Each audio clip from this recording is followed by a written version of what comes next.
ज्येष्ठा गौरी आवाहन 2024.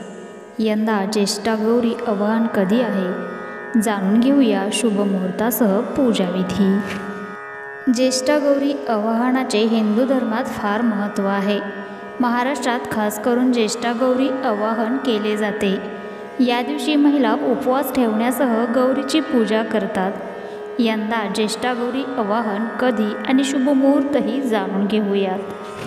ज्येष्ठा गौरी आवाहन 2024. ज्येष्ठा गौरी आवाहन महाराष्ट्रीयन महिलांमध्ये महत्त्वाचा सण मानला जातो.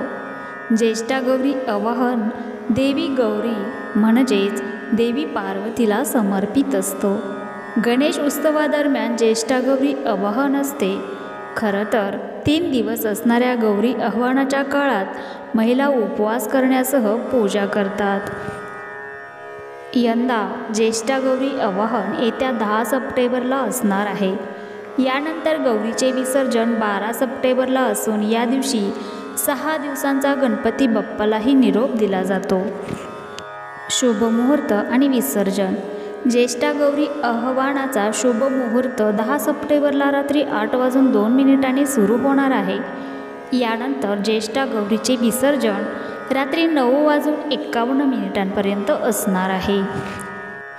ज्येष्ठा गौरीचे महत्त्व. सुखी वैवाहिक आयुष्यासाठी महिला ज्येष्ठा गौरीच्या वेळी पूजा केली जाते. यावेळी गौरीला सजवले जाते. पारंपरिक आभूषणेही घालण्यासह रांगोळी काढली जाते. देवीला वेगवेगळ्या प्रकारचा नैवेद्य दाखवला जातो. याशिवाय महिलांकडून पूजा आरती केली जाते. ज्येष्ठा गौरी पूजाविधी.